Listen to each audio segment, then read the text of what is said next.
paranormal. It surrounds us. It's everywhere. Tonight, you will hear from the people who live and work within these highly active locations, all in the efforts to discover America's most haunted. With your host, ghost hunter and author, Dan Terry.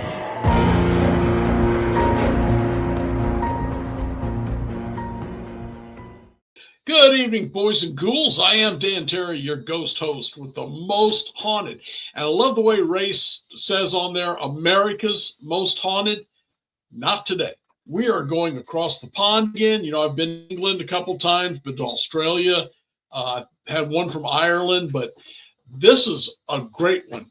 Let me tell you about him. Ron Halliday has been ghost hunting, has been investigating all paranormal, all aspects of the paranormal for over 30 years in Scotland. He has written 11 books, and including in that is Scotland's X-Files, the A to Z of Paranormal Scotland, Famous Scots and the Supernatural, and the Boney Bridge UFO Enigma. And you got to see some of these covers, guys. I'm serious. He has got some great covers. I love this one here. This one's just incredible. So we've got a lot to talk about tonight. Let's bring Ron on directly from Scotland. Ron, I don't talk to folks from Europe very often. I'm so glad you came on because the stuff we talked about before the show is incredible. Yeah, it's great to be on the show, Dan. Yeah. So you've been doing this for 30 years, and in Scotland, they say Scotland is extremely haunted. I've always wanted to go there in Ireland and England because it's historically a lot older, a lot more stuff happened there than here. But what's your belief on Scotland? Is it really more haunted than most places? Yeah, I would say so, Dan. Definitely. You know, look at the kind of things we've got. We've got the Loch Ness Monster. We've got, you know, vampires. We've had ghosts, poltergeists, you know, werewolves, dogmen. You know, I mean, there's such a range of phenomena that's gone on. Even in the past, we had dragons as well. I mean, you know, there's such a lot that's happened in Scotland. You know, and considering there's only 5.5 million of us, you know, it's a heck of a lot that goes on here for a small population. You mentioned some really intriguing things. I just want to hit lightly on vampires. I have never heard of a Scottish vampire. Sure. You know, I'll tell you, one time Scotland was a hot spot for vampires. You know, Bram Stoker, you know, wrote Dracula. You know, he was a regular visitor to Scotland, and he stayed in a place called Slains Castle. And, you know, there were a lot of tales about Slains Castle on the east coast of Scotland. Yeah, and there were reports, you know, stretching back into the 13th century of people having experiences with vampires and people killing off vampires. So, yeah, we have that tradition, but it's kind of, you know, has gone away in recent years, recent centuries. And, you know, I blame Bram Stoker for that, for placing Dracula over in Eastern Europe and forgetting about its Scotland's roots, you know. Yeah, but I mean, we had cases stretching right up into the 1920s where a chap he was a poacher and he scrambled into the kind of like a hut they were hiding away from, you know, people trying to track them down. And that particular night, he just tried to climb out of this hut and he felt something bite him on the leg. And, you know, and he was screaming. But when he went back in, they pulled him back in and they were looking around. They couldn't see anything, you know, but he had these 2 holes in his legs as if something had actually bitten into him. So, you know, I mean, these vampire stories go into comparatively recent times. It's really quite surprising. And I don't want to sound like an ignorant American, but I thought dogmen was pretty much a USA thing because it's relatively new here. Yeah, it's a bit. Yeah, well, I would say it's you know, comparatively new in Scotland as well. Though there is you know, a tale stretching back to the 1950s when a postman was driving into a town called Oban and he saw this wolf dog creature running along the road, in front of him and coming towards him, and he got, as you can imagine, a terrible shock. And there's a huge stone outside this place known as the Dog Stone, which has a tradition of some kind of huge dog being chained to it. So, yeah, there is this kind of tradition, but I'd agree with you. Somebody just recently, just 2 years ago, claimed to have come across a dog man in an area where there'd been a UFO sighting. And he said he had two dogs with him, and he said these dogs were, big dogs, and normally they weren't scared of anything. But he saw this creature coming out from behind a tree, and the dogs were terrified, and they ran off. And so he was left and saying, what on earth was this? He said it was like an upright, it looked like a man with a dog's head on the top, on top. But Okay. Obviously I'm familiar with recent tales of dogmen in the USA. So I would say there's a lot more reports in the USA compared with Scotland. But then again, Scotland's a much smaller place. Do you think the dogman and werewolves are related on this, or is this two totally different situations? Yeah, that's a fascinating question, which I'm working on another book, and it's something I've been looking at because, I think, werewolves are something, they change shape. So, they're human beings who, for one reason or another, have got this ability to turn themselves into wolves. But dogmen, I think that is something different because, they give the impression of actually being just a separate type of species. Don't know where they come from or how they've come about, but there's no suggestion they've been changing from far as I'm aware. But if people know different, I'd be fascinated to hear. But I don't think there's any suggestion that they're changing from humans into dog men, whereas we know that werewolves by tradition are human beings that become wolves. All right. You mentioned something earlier, and I want to hit on a little bit because this is something that's really hit me since I started this podcast some 5 years ago or so. And that is, we have, I'm sure you've seen it over there, stories about the Skinwalker Ranch, maybe not Marley Woods, but it's about the same kind of an area.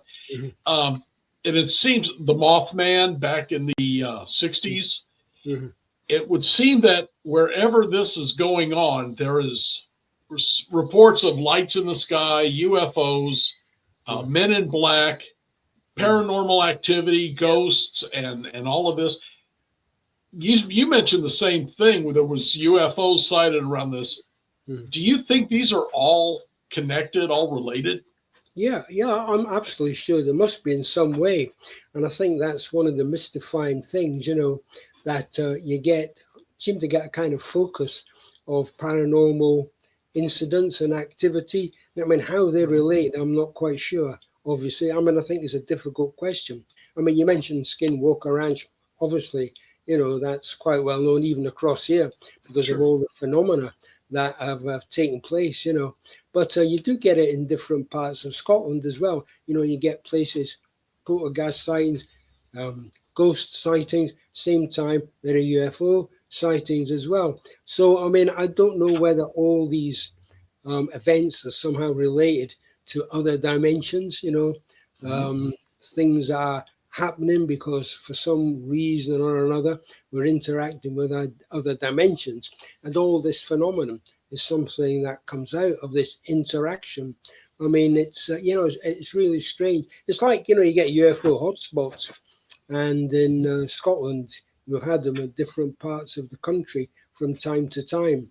But it is strange how you suddenly get some kind of focus of UFO signs, and you can get focus for poltergeist and the ghost sightings as well. But I do think there must be some relationship between all these kind of incidents that seem not unnatural, but seem contrary to everyday experience. But at the same time, people have had all these bizarre experiences. So, the skeptics obviously are skeptical about it all.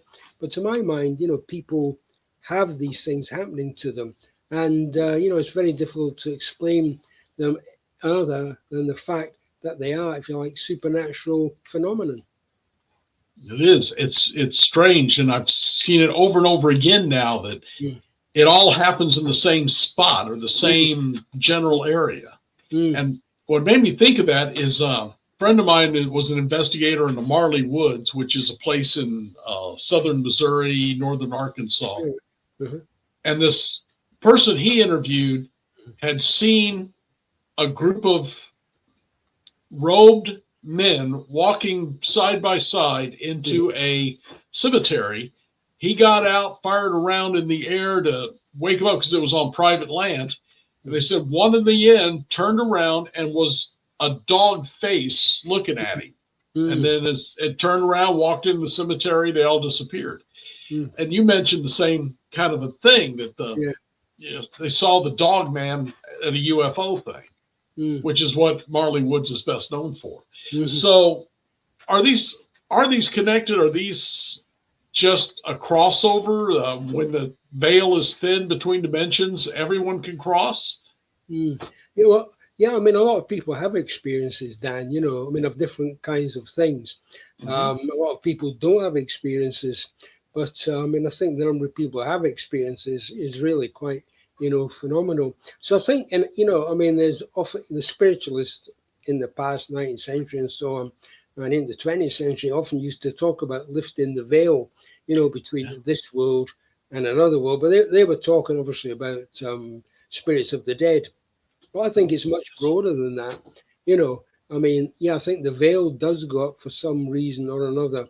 But I mean, there's all these other kind of things. So I don't just think it's, limited to spirits of the dead or people have gone before us. Mm-hmm. It's a whole range of things, that can be seen once this kind of veil or, this interaction between our dimension and other dimensions, other worlds takes place. So, I mean, I think this phenomenon just will carry on. And it seems to be growing. And this is a thing that I find quite surprising, intriguing even, that, more and more people seems to be having strange experiences. So, I mean, to my mind, something is going on, which is obviously difficult to pin down. But nonetheless, it is happening. And people who've had experiences, obviously, they're the ones who can tell you just what's been happening, but without any explanation as to what it is. It's incredible, and I think you hit the nail on the head with that one. You and I talked before the show, and I want to bring that story up because I thought it was pretty wild, about your book, Alien Spirits. Mm-hmm. And I had specifically asked, are you talking alien ghosts? Tell the story like you told it to me. I think the people would love this. Sure, Dan. This, Alien Spirits is a book about seances I had with psychic medium, a chap called Ray Todd in Edinburgh.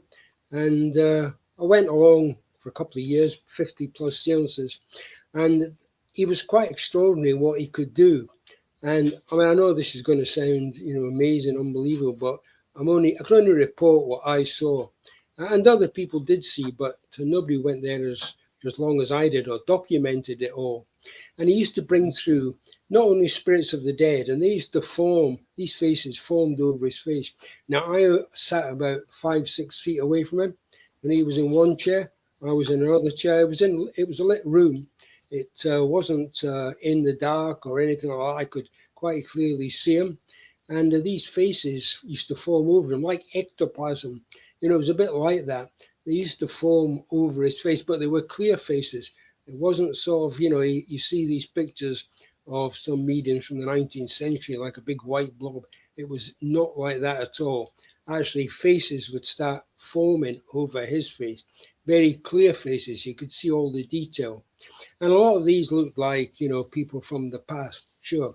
But these other things were actually intriguing because alien faces formed over alien beings. I mean, appeared, from the head, part of the body, and lizard-like aliens, ape-like aliens, a whole variety of aliens appeared. And I was never sure as to exactly whether these were spirits of dead aliens or this was somehow aliens from other dimensions coming through, not exactly to say hello, but to make us aware that they were there. It's not just Earth people in the universe. There are all these other beings as well. I mean, and I really like to think that was a message that was coming over. And while this was going on, the whole room would dissolve as if you'd moved into another dimension. Now, I've been asked from time to time, did these aliens say anything? No, they didn't. They sat there. They knew, you knew, I knew, they knew you were watching them because they just looked at you. They looked at you as if to say, hey, I'm here. This is us. You are not alone. Don't think you're the most important people in the universe. And, honestly, I think about this almost every day. This was 20 years ago. But I think about every day trying to figure out just exactly what was being said. Why did they appear? They were trying to tell us something. And that is why I wrote the book, because I wanted to make people aware of what I'd seen. And, people can make up their mind. I've never seen anything like it with any other medium. If there are other mediums have done it, I'd be fascinated to learn about that as well, because I do think it's an important message for all of us that, there are alien beings there, and we should recognize that fact. You had said there was other human spirits coming through, people you knew, at least one, some people you didn't, but did they speak or talk to you at all? No, nobody spoke. No, there was no communication from them at all. I mean, he wasn't that type of medium, he was a physical medium, and rather than physical talking, if you like, bringing through voices or anything, it was like you were just being presented. Here we are. Now it's up to you whether you want to take us seriously. I didn't recognize hardly anybody of the humans that came through, and there was quite a few of them as well. Apart from Winston Churchill came through quite clearly. I mean, it was like you were sitting in a cinema and seeing this person. Winston Churchill as he was a leader in the Second World War of Britain, and but also Winston Churchill in his younger years as a journalist when he went over to South Africa in the Boer War. But apart from that, the only other person who appeared, the only person who appeared who I knew was alive was an actor. I don't know if you'd be familiar with him from the 1950s, an actor called Richard Todd. And I knew he was alive when I saw him. It was so clear. I mean, there's no question it was that actor. And I thought, why did he appear?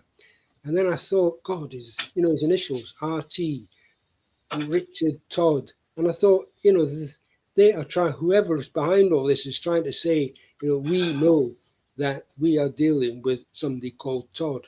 And that was my only, and that was the only person who I knew was alive who came through. All the other ones, as if they'd come from, a lot of them from the 19th century, for example, and who are definitely from the past. So many people back in the old days, and I'm going back to the heyday of spiritualism. They were giving out messages from the dearly departed. Usually, give this man some more money or whatever. But it's striking. This guy had no messages. He had nothing to say. He just, these are what you're seeing. Yeah, absolutely, Dan. I mean, there was no attempt to give kind of, as you say, messages of hope, support, do this, do that kind of thing. It was just like you were being presented with evidence, if you like. It was up to you to make up your mind about what you were seeing. And, Ray said, if you want to try doing this, you can do it. And I did give it a try for about 20 minutes, but the feeling was, I don't know how you could stand it, because I had this feeling this spirit was descending on my body. This was from Ray, who had all this ability, and I said, that's enough. Because it felt as if your whole body was vibrating intensely. It was a really weird experience, But how he could do this, I don't know. Mm-hmm. I think it takes a certain type of, obviously, individual, a very unusual individual to be able to do it. But I think the physical demands on him must have been extraordinary. And he never asked for any money. Did not ask for any money. He didn't want anything. He said, I've got this gift of doing this. I don't want any money, because that would mean, I was profiting from what I could do. And, I'm not a circus act. I'm doing this because he believed in this. He believed in, alien entities from the universe because of his experience. And, he was doing it really. If I say for the benefit of mankind, that sounds a bit grandiose, but I think he was doing it so people could see that there was a bit more to life than just what we were doing on Earth. That's interesting, and it's interesting. He has a lot more. I would trust him more because he wasn't asking for money. No, he wasn't, and he wasn't well off either, Dan. No, he was. He wasn't well off at all. Okay. And I'm sure he could have made money. If you go along to some of these spiritualist things, the folk are charging £50, $50 or whatever, just to give you a reading and so on. And he could have made money out of what he was doing, but he didn't. And I respected him more for that. He was a difficult character. He was a difficult character, but I could understand why. Sure, he was doing this, and it was, as I said, not well off. So, but he was kind of devoted to what he was doing. Got to ask you, because you're here, and I never got to talk to someone from Scotland before. The underground of Edinburgh. Oh yeah. Why is it so haunted? And is the stories true that it's that haunted? Yeah, well, I mean, there's been a lot of stories about it, and there's a lot of tours going on to, some of the underground stuff. Yeah, I mean, I think it's just, one of these kind of places which, got this reputation because because essentially it was areas that were built over, but the tunnels and some of the remains of some of the buildings were still there. And people who were visiting these areas, claimed that they'd heard voices or they'd been touched and so on. Now I spent a night with a group in a place called Nidri Vault, and this was an area that had been built over. A lot of the remains of the shops were still there, so you could, you could go in. So we spent the night there because it had a reputation of being haunted. And, we heard some odd things, odd noises and this kind of thing, but the thing that we did, we didn't realize until we developed it, was a photo of what actually looked like an alien being on one of the walls there. And it was really utterly strange, right. And that got quite a lot of local publicity about it. But I think because there was, an attempt or an encouragement from some people to kind of do ghost tours and stuff like this, it got quite a lot of publicity, and people started going on. And I mean, there's a psychic medium I know who's down there quite recently, and he said, he heard screams and his name being called out, things like that. But there's been a lot going on there, a lot going on. So, I mean, in that sense, it is interesting. And apparently there are tunnels that stretch from one part of Edinburgh, to another, underground tunnels. And in the past, these had links or claim links with, nature spirit, fairies and so on, fairy tunnels. Okay. So, there's a lot of, there's a lot of history surrounding these particular tunnels underneath Edinburgh. I mean, they're worth a visit. I mean, I've been down a couple of times, and as I said, spent overnight in it. And if you're in Edinburgh, I'd recommend, Yes. You might have a ghost. A lot of people said they've had experiences down there. So, yeah. That'd be worth checking out then. Absolutely. Yeah, absolutely, Dan. Yeah. I'm promoting Edinburgh now. So, yeah. Well, Ron, I'm going to step away for just a minute, run a couple of commercials, and then I'll be right back. So hold on. I'll be right back in a minute. I love talking to this guy. He has got so many neat stories, and it's just kind of down to earth when you listen to him. It's just, yeah, this is what happened, so take it or not. I like that kind of stuff.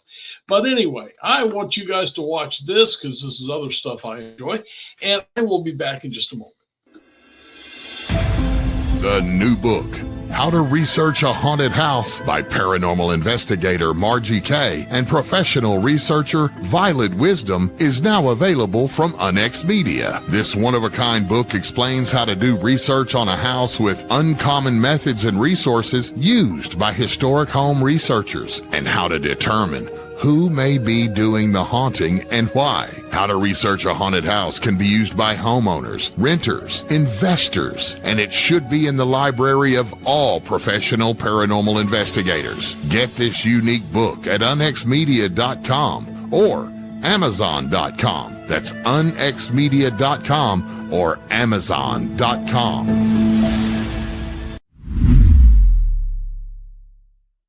The truth, it's out there, and it's waiting for you. The Unexplained Network is your source for the best in paranormal programming, live video streaming, and audio streaming from hauntings, UFOs, Bigfoot, cryptids, and the ever-expanding realm of the unexplained. Listen live or on demand now on Spreaker, Apple Podcast, Spotify, iHeart, and Pockets all over the World Wide Web. The Unexplained Network, where unexplained lives.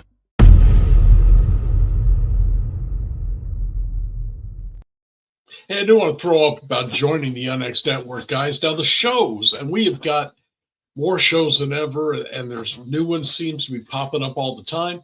But it's ghosts, UFOs, alien contact, conspiracies. We've got stories on all kinds of cryptids. Michelle Roos out of Iowa has a show very similar to this one, except she talks to different people. And I know there's a group out of, I want to say, Ohio. They're called Iron City Paranormal. I met them at a conference I was speaking at some years ago. Great guys. Now they've got a show on here, and they're talking about ghosts. So if you're into ghosts, it's well covered. Aliens, we've got some of the best people around talking about it. And there's so much you can find by just joining up. Again, all of those shows are free here on YouTube. But if you become a member, you get access to the blog. And the blog, guys, I can tell you, has just been crazy because of all the weird stuff going on.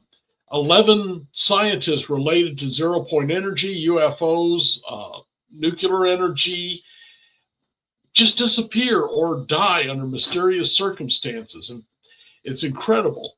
Aside from that, when the Tic Tacs came out, we were on top of that from the beginning, talking about it. And there's so much in the forefront, bringing it to you before it hits the mainstream media, which is what we're here for. So you need to check that out. There's the blog. There's a newsletter, comes out weekly. And there is the magazine that comes out monthly. And that's where you're going to get the fun stuff. The magazine comes out once a month. And if you notice on the left, that particular issue, I had 2 stories in, one about a battleship, the haunted North Carolina, and the other one was about legends of Halloween. And I'm talking the legends, not so much of ghosts and witches, but back when I was a kid, they used to warn us about taking our treats to the hospital to get x-rayed in case someone put razor blades or drugs into the food. And there was some about a cult that was looking to kidnap blonde-haired, blue-eyed girls for sacrifice every year. It came out every year like that. And there was a hair of truth in every one of those, blown way out of proportion, but a little bit of truth to it. And that's what I talked about. That's the way this magazine is run. And this one here, I had a story on the haunted dolls, of course. And this one recently of the last call at the Devil's Diner. But if you look at the cover, Prince Philip saw Bigfoot. Nordics working at NASA, ghost walks, last call at the Devil's Diner. It was a haunted restaurant on the old Route 66 that I explored many, many times. And of course, crop circles. We hit everything. So if you're not into this, you're missing out. Check out unxnetwork.com. Drop down on the front page. There's a place there to join up. Now let's get back to Ron, because I'm enjoying his stories. All right, Ron, we talked about a little bit Edinburgh, which has got an amazing history to it, and I'm just really crazy about history. I also want to talk a little bit about the Bonnie Bridge UFO Enigma, which is one of your books. What are we talking about here? Yeah, well, Bonnie Bridge is a small town in the centre of Scotland, only a few thousand people. But during the 1990s in particular, but carried on to a certain extent today, there were hundreds and hundreds of UFO sightings or reported UFO sightings. So it became a kind of hotspot of activity in terms of journalists, investigators, and I was heavily involved in investigating the sightings there. And there was a local councillor, a chap called Billy Buchanan, and he was very interested in all it because it was happening around the area where he was a councillor. So it got so much attention that people from across the world came and visited it. And there was a lot of discussion about, why Bonnie Bridge? Why should this small place be attracting so much UFO activity? I mean, there wasn't just witness reports. There was actual videos, photographs taken. So there was a lot of additional evidence in that sense, And some of the videos, I mean, they were daylight videos, some obviously nighttime videos, which are quite difficult to make out, what exactly is being captured on the video. But there were daylight ones as well. So there was evidence that something strange was going on. What was it? That was the big debate. Why it's happening there, and an effort was made to try to get the government, the UK government at first. Of course, Scotland's got a government these days, and the Scottish government was asked, can you take a look what is happening? But it was interested, so it was left really to the investigators on the ground to try and follow a lot of these incidents up. And I set up a hotline during this period, and I was swamped with reports. I mean, there's too many reports. You'd have to be a full-time investigator, which I wasn't. I had a job, I was out earning a living. It was just too many to follow up. But some of them were close-up sightings. There was a case of people being abducted close by, a couple of cases of that happening. So there was, in a small area, a real lot of reports. And we tried to get the bottom, why was this going on? People were skeptical. Why is a small town like this? Why is there so much happening there? Why aren't all these UFOs, if that's what we're talking about, spacecraft, why aren't they, landing White House lawn, is a favorite mentioned, time and time again. And the answer is, well, we're not sure. All we can say is, yeah, people are having these experiences. They're not seeing airplanes because there were airplanes close. People were used to seeing airplanes. They knew what airplanes looked like, what airplane lights looked like. So they knew they were seeing something that wasn't an airplane. And, I got asked to him for a number of time and time again, well, what is it then? And I would say, well, to my mind, as we mentioned, Dan, is this a case of interdimensional contact? Are people for a brief moment, for some reason or other, seeing into the future, seeing into the past, seeing into other dimensions? And that's the only way I can explain why there was so much activity in this particular spot, and all kinds of things were seen, as you get in a lot of UFO sightings, round UFOs, long UFOs, square UFOs, Toblerone shaped UFOs. I mean, there was such a variety that it is difficult to make sense of it. But I always come back to this, well, people are seeing these things, so you can't just say, it's all imagination, because some of the things are too close up, so something is going on. And Mm-hmm. so my friend and Malcolm Robinson chap, who's also an investigator, and I, decided all this stuff had to be documented it, and I did focused a bit on trying to explain, what was maybe going on and why things were going on. Because there were other events, like there were some crop circles in the area. There were strange attacks on, mutilation of animals Really? as well. Yeah, yeah, yeah. And so there was a lot happening in this area. And I said there was abductions as well, and there was video evidence. So it was really, such a lot happening. And as we document in the book, if anybody's interested in reading about it, in this small town, it was phenomenal. And as I said, there was so much interested. I mean, the press were writing stories practically every day about it. It was Mm-hmm. such a lot going on. It was a fascinating time. It started to die down. And this is what I've found in all the years I've been investigating. You get a hot spot in one part, like we did in Scotland, moved around. There was other places, a lot of sightings, Mm-hmm. and there was even in my lifetime, there's been 4 or 5 places where there's been a focus of activity for a few years, and then it seems to pass on.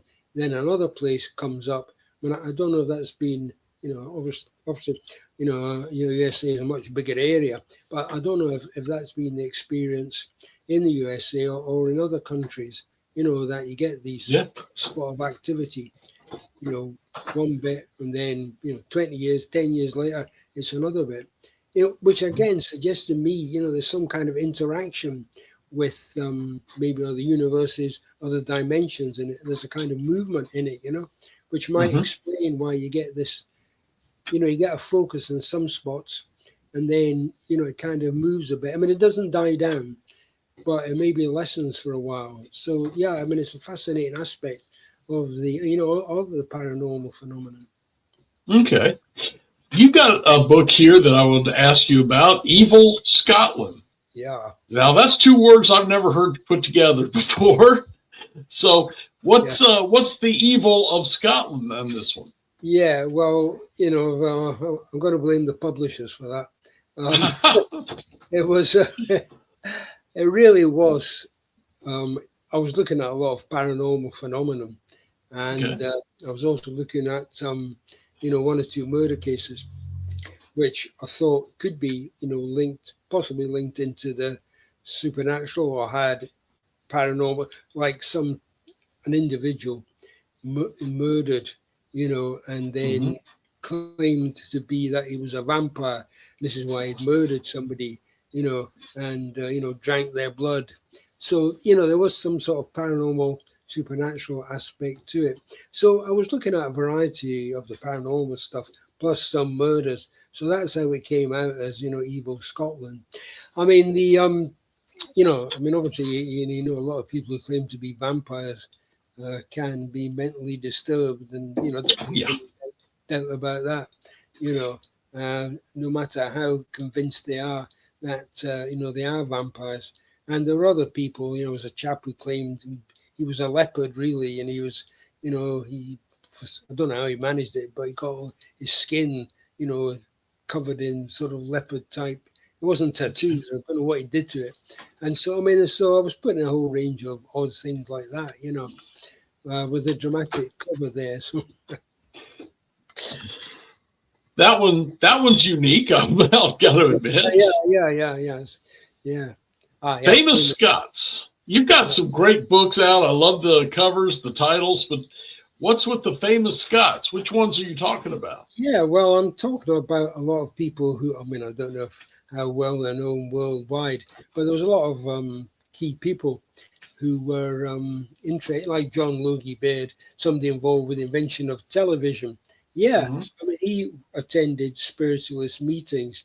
He believed that Thomas Edison had been in touch with him, and helped him to, develop, the television and so on. So there was a Okay. lot of people. Yeah, I mean, there was other people as well, like the God, sorry, my mind's gone blank about the name, but these things happen. Yeah, a chap um, who was involved in Second World War. He was in charge of the fighter command in the UK. A most unlikely person, but he and his wife were really into spiritualism again, and she used to attend seances. She believed she was in contact with spirit beings. So there was people, you would not expect to be, involved in the supernatural, but who were actually influenced by the supernatural in, in what they were doing. And maybe some people, people hadn't heard of, like, I mean, I know people have heard of William Wallace because Sure. I was was in a restaurant in New York, and the waiter said, "Are you from Scotland?" I said, "Yeah." So he started talking about William Wallace. So I thought, yeah, well, even in the USA, William Wallace a Braveheart, Yeah, and William Wallace, there was tales about him having these mystic experiences. Like he went into a translate state, and he saw this flaming ball come down from the sky. I mean, like a UFO, if you like, landing Hmm. on top of this mountain. And a woman stepped out, holding a sword and a green shiny stone. So I mean, there was a lot of things like that just get glossed over. And Robert Burns, the poet, again, is quite well Yeah. known worldwide. Yeah, well, he was right into the supernatural. Yeah, and these things get glossed over, Dan.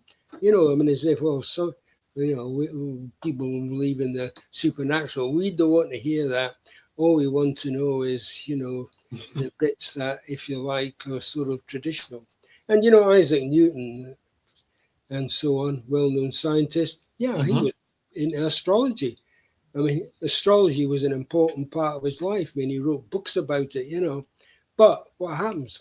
Just gets pushed to one side. Or, that was just Yeah. a quirk. You know what I mean? Yeah, we don't want to know that. We don't want to know that these well-known people had these interests in the supernatural. It's it's just it's a bit of a blot on their reputation, sort of thing. Rather than Hmm. accepting the fact that people were influenced by this. And even one of our prime ministers, Ramsay MacDonald, back in the 1930s, yeah, he used to attend spiritualist seances. His wife had died, and he wanted to get in touch with her. In fact, Hmm. he wrote an introduction to a book on spiritualism that spiritualist Grace wrote. So there was a lot of stuff like that in it, Dan. Just trying to bring over the fact that the supernatural, had an influence on a lot of well-known Hmm. people's lives, and it just gets glossed over or forgotten, pushed away. And yeah, I find that objectionable, because it's Sure. like it's killing off a bit of history, you know. Some of the fun part, yes. Yeah, absolutely. Yeah. Mm. Over the years, and I'm about your age, right in there, pretty close or a little above it. Um, I've noticed back in the mid 70s, pardon me, after The Exorcist came out, uh, people interested in this went way up high, and then it dropped into almost nothing until Amityville Mm. came back up. Mm. But I'm not seeing it fade away like it used to. Mm. No, I think, yeah, I mean, I think that's probably the case, but I mean, I think a lot of things go on in the background, and people just don't hear about it, I Hmm. think I mean, a lot of the media, if the media get interested in something, it gets, it goes up in, if you like, people's maybe estimation, or they think, oh, that's important. But I Hmm. mean, I've been involved. I mean, I was just a year or so ago involved in a poltergeist case where there's been a lot of activity, things being moving about, and no matter what, I mean, we took him. various medium psychics didn't seem to stop it. It'd go down for a bit, then it's spring up again. But I'd agree. I mean, you just don't seem to get the same interest or whatever in what's been happening in places. But I think it's still there. It just doesn't get out into the open. It seems to vary from one. Remember crop circles. Guys, Yeah. go out and open a paper or switch on the television, and you'd see a report of a crop circle. And now where have the crop circles gone? I don't know. And that's another thing that interests me is the way, if you look back in Scotland's history, and it's not well known, even in Scotland, I only dug this up by researching it, that there were a lot of reports of dragons, I mean, Yeah. real documented reports of dragons. But now, where have all the dragons gone? There's some reports in the rest of the world, but I mean, I haven't seen a dragon in Scotland. I haven't seen anybody report one, but what happens? I don't know. One of the things we have to ask about, since we're in Scotland, would be, of course, the Loch Ness Monster. You mentioned it earlier. What's your opinion? Is it real? Well, Loch Ness, has got a worldwide reputation of this monster, but a lot of lochs in Scotland have been famed, or monsters have supposedly been sighted. There's another loch, Loch Mora, which a little bit further up from Loch Ness, which I visited. Took some American people who were over, there. We spent a bit of time investigating. So I mean, people, and there were reports of monster that, in Loch Mora. I mean, folks said they'd been bumped by a monster that had actually crashed into the boat they had and so on. But Loch Ness has got a great reputation. I mean, I do believe that people are seeing something. Definitely, there've been so many reports, but you say to yourself, there's been so many reports, they've been investigated so thoroughly. Why has a flesh and blood not been captured? And I think that people, again, I think it is a supernatural phenomenon. People are seeing something. Okay. Again, it could be something from the past. It could be some kind of thing that's been created by bad vibes. Something like that. We should explain why you get all these sightings, and some are close-up sightings, but nothing solid has ever been captured. And it's just non-stop investigation. And if there's a monster there's got to be more than one, because they've been sightings stretching back through the centuries. Sure. I saw Alistair Crowley used to have a castle on Loch Ness, and some people have blamed him for whatever rituals he was doing. Yeah, that's absolutely right. Yeah, I mean, they recently, the house got burned down, but they recently reconstructed it as it was. You can actually visit it now. It's become a kind of, folk are living in it, but it's like a living museum, so you can actually visit it. I mean, I think he, Alistair Crowley, I think he picked up maybe on bad vibes in the area. Why there should be bad vibes, I don't know. I mean, if you go there, it's got a certain haunting quality. You can sense, this is something different in this area, and that's why I've often wondered. And I said this when folk were investigating. I said, look, you be careful, what you're doing, because you don't know what you're dealing with. You could be something bad there you're stirring up. I got a lot of publicity for that. And, the serious researchers, so-called, weren't very happy about what I said. But it was my genuine, concern about what's going on there.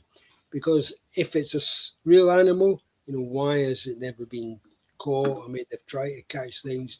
There must be a group of them. Why aren't this group of animals being seen, being captured? So I reckon that, there must be something supernatural going on there.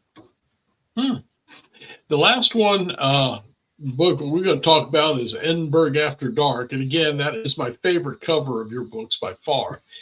What all is on this one? Just, I mean, we've talked a little bit about Edinburgh, but mostly about the tunnels. Yeah. Yeah.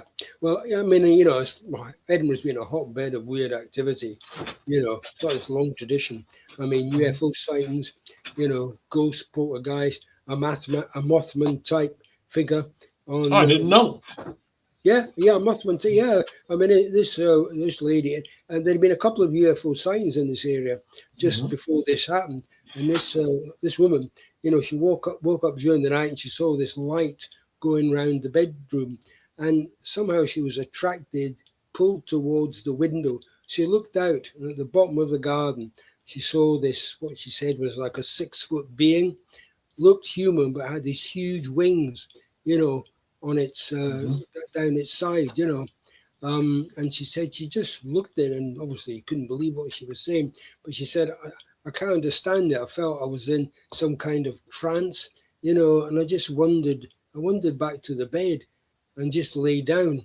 And it wasn't until I got up the following morning I realized what I'd seen. It was so what. And there is a tradition of Scotland of some kind of bizarre bird-like creature called a scree, which supposedly appears when something disastrous is going to happen or is happening. So there's a tradition of that. Yeah, and as I said, there was UFO sightings in the area. Again, which makes you think, a lot of this supernatural incidents are connected. So Scotland has basically everything. I mean, you've talked about cryptids, UFOs, sea monsters, ghosts, all of it. Yep. Mothman even are similar too. Yeah, mermaids. Yeah, mermaids. Yeah, mermen. Yeah, got a lot. And Scotland has more of a history than this country does of what we call elementals now, but your fairies, leprechauns, and such as that. Yeah. Now, do you ever deal with that kind of a report?